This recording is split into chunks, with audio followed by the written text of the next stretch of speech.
तव कथामृतं तप्तजीवनं कविभिरीडितं कल्मषापहं श्रवणमंगलं श्रीमदाततं भुवि गृह्णन्ति भूरिदा जनाः।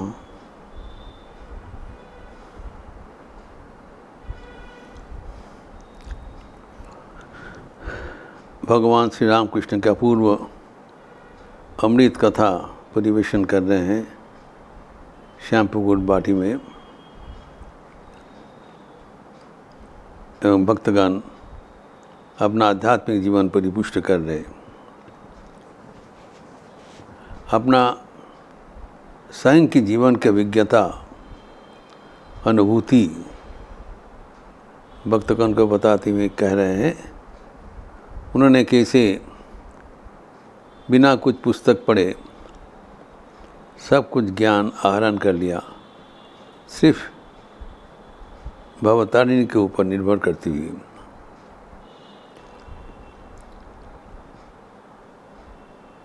ज्ञान आहरण का प्राथमिक पर्याय है पढ़ना, किताब पढ़ना, अध्ययन करना।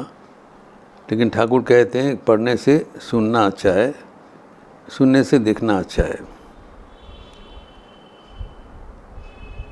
तो ठाकुर ये तृतीय पद्धति अनुसरण किया, बिना कुछ पुस्तक पढ़े सीधा माँ को चरणों में प्रार्थना किया, जो कुछ जानने के योग्य है वो सब आप मुझे दिखा दीजिए, बता दीजिए। और उनके प्रार्थना अनुसार माँ भवतारिणी ने उनको सब कुछ बता दिया। वही ठाकुर यहाँ पर बताया कि कितने व्याकुल होकर प्रार्थना किया। प्रार्थना तो हम लोग सब करते हैं, लेकिन हमारा प्रार्थना इतनी शक्तिशाली क्यों नहीं होता है? इसका पुष्टिकरण भगवान श्री रामकृष्ण यहाँ दे रहे हैं कि जब हम प्रार्थना किया था कैसी अवस्था गए, मानो नींद बिल्कुल चले गए। Such intense prayer that he could not sleep even a wink during day and night. इतने व्याकुल होकर प्रार्थना किया तो कहते हैं हाँ कैसी अवस्था बीत गई, नींद बिल्कुल छोड़ के चले गए थे। यहाँ पर एक उन्होंने गीत का अंश कहा है, घूम भेंगे आर की घुमाई, जोगे जागे जगे आछी, जोगो निद्रा तोरे दिए माँ, घूमेरे घूम पड़ाए छी। एक सांकेतिक गीति है। कहते एक बार जो नींद टूट गई, जो जागतिक निद्रा है जब टूट गई, तब आर की घुमाई और हम सोने वाला नहीं हूँ। इसी भगवत गीता में कहा जाता है, कहा गया है कि जानिशा सर्वभूतानां तस्याम जागृति संयमी, जस्याम जागृति भूतानि सा निशा पश्यतु मुने है। जब रात के समय में पूरा दुनिया सोते रहते हैं, वहाँ पर योगीगण जागृत रहते हैं, भगवान का आराधना करते हैं।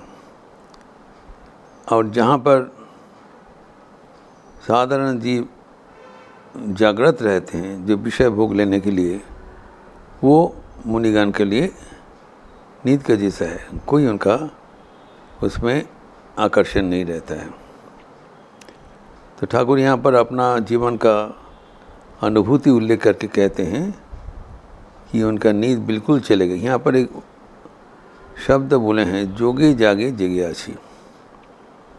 हम जानते हैं भगवान श्री रामकृष्ण लाटू महाराज को 4 उपदेश दिए थे, उसमें से अन्यतम यह था। उन्होंने कहा था, रातेर बेलाय तारे डाकबी, घुमेर काले ताके डाकबी, हरदम तार सेवाय लागबी, जोगे जागे जेगे थकबी, ये सब उपदेश दिया था।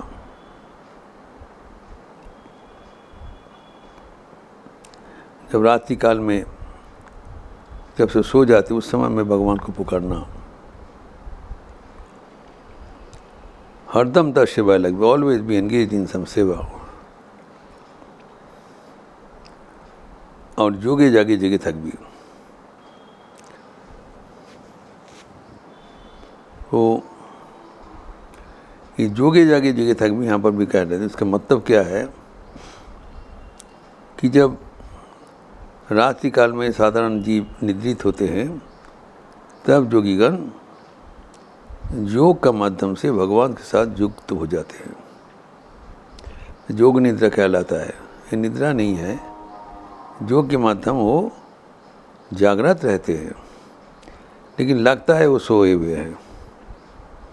इसे सोते समय हमारा जो शारीरिक जो अंग प्रत्यंग आदि निष्क्रिय रहता है, आँख नहीं देखता है, कान नहीं सुनता है, वैसे ही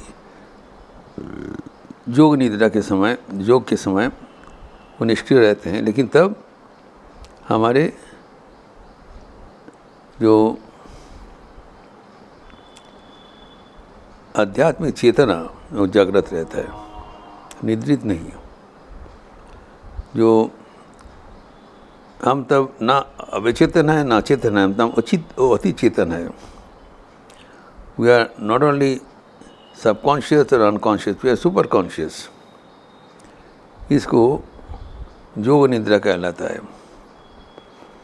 और ये जो कहा है योग निद्रा में आप जागृत रहेंगे योग के समय में, एवं अन्य समय में जागे जगे थक। जाग मतलब यज्ञ। तो हम लोग जो सेवा करते हैं, यज्ञ करते हैं, उसमें जागृत होकर करना चाहिए। Consciously we should do seva so that we are continuously engage with God. ये भी एक बड़ा हमारे सीख है कि भगवान जो कहते हैं कि जोगे जागे जगे थक भी, और वो कहते हैं वो स्वयं योग के माध्यम में या जाग के माध्यम, अर्थात या वो भगवान के नाम से तल्लीन है अथवा जो सेवा के माध्यम से अपने को संयुक्त रखा। तो एक भी मुहूर्त उनका अपचय नहीं होता, not a single moment is wasted. Every moment is utilized either in communion with God और इन सर्विस। ये मतलब रहा जो कि लाटू मानस को बोला था, यहाँ पर भी उसका पुनरुल्लेख कर रहे हैं। तो मैं माँ को प्रार्थना करते हुए हमारे शरीर से नींद बिल्कुल चले गए थे। ये कहा जाता है श्री रामकृष्ण रात में सोते नहीं थे।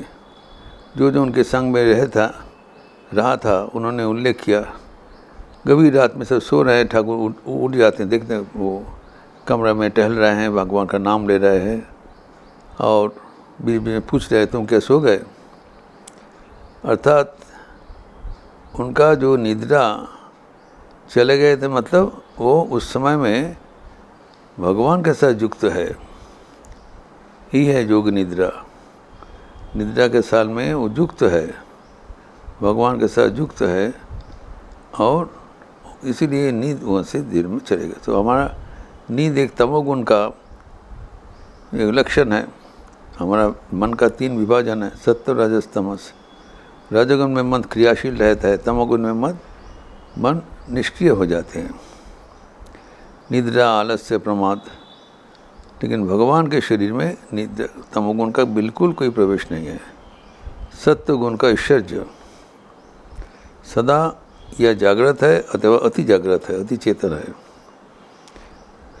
तो जागृत अवस्था में सबको सेवा किया एवं अति चेतन अवस्था में भगवान का आराधना किया। ये 2 विभाजन है। तो भगवान कहते वही हमारा जीवन का स्वरूप रहा। फिर आगे कहते हैं कि देखो मैं कुछ किताब पढ़ा नहीं, सिर्फ माँ को पुकारते हैं, इसलिए सब आदमी मुझे मानता है। और हमको ये कहा गया था कि ढाल नहीं तलवार नहीं निधि राम सिंह, किसी ने कहा ठाकुर को।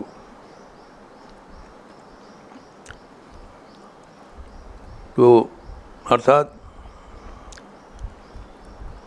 जो कोई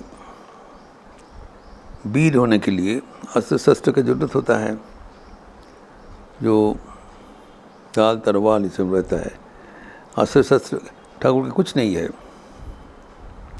अर्थात उनके कुछ विद्या का कोई ऐश्वर्य है नहीं, तथापि वो ज्ञान का आकर है।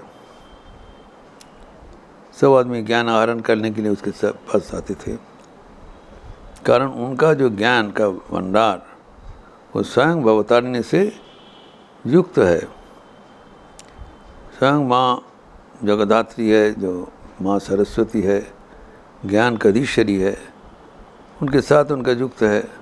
तो माँ का भंडार से उनके सारे ज्ञान राशि उपलब्ध हो रहा है। वो किताब पढ़कर उसको आहरण करने का जरूरत नहीं हुआ। तो ठाकुर स्वयं कह रहे हैं ऐसी अवस्था हमारा गया है ताकि हम नींद को बिल्कुल जलांजलि देकर सदैव भगवान के साथ युक्त थे, अभी भी है। ये बोलकर ठाकुर हमें आह्वान कर रहे हैं कि ऐसी करके ही जीवन का सब परिपूर्ण जो उपयोग करना चाहिए। We must utilize every moment of our life. इनका मॉडल है ठाकुर के जीवन हमारे सामने है, ऐसी संभव है करके दिखाया कि अगर हम माँ को, भवतारिणी को, भगवान को पुकारते रहे तब अवश्य वो हमारा पुकार सुनकर हमारा प्रार्थना पूर्ण करेंगे। एक तो प्रार्थना था जो शास्त्र में जो कहा गया है, जो विभिन्न योग मार्ग से जो योग मार्ग का शिक्षा दिया हुआ है, वो बिना कुछ पढ़े वो उसका अधिग्रहण करे एवं उसी अनुसार जीवन पालन करे। तो कहा है कर्मयोग में कर्मीगण कर्मयोगीगण जिसे सिद्ध हुआ है, जो विचार मार्ग से ज्ञान योगीगण जिसे सिद्ध हुआ है, योग मार्ग से योगीगण जिसे सिद्ध हुआ है, हमको बतला दो। तो माँ उनको सबको बतला दिया, सब बता दिया एवं उसी अनुसार वो पालन करते हुए उन्होंने ये घोषित किया महामंत्र, जितने मत उतने पथ। आपने स्वयं चलकर प्रत्येक मार्ग से जाकर सिद्ध हुआ एवं उसी बाद ही ये मंत्र उच्चारण किया। लेकिन वो कोई किताब का बल पर नहीं, अपने अनुभूति के बल पर, जिसके जरिए वो निद्रा को जलांजलि देकर परिपूर्ण रूप से भगवान से जुड़े हुए थे। इस प्रसंग और भी आगे बढ़ाते हुए अगले दिन चर्चा करेंगे।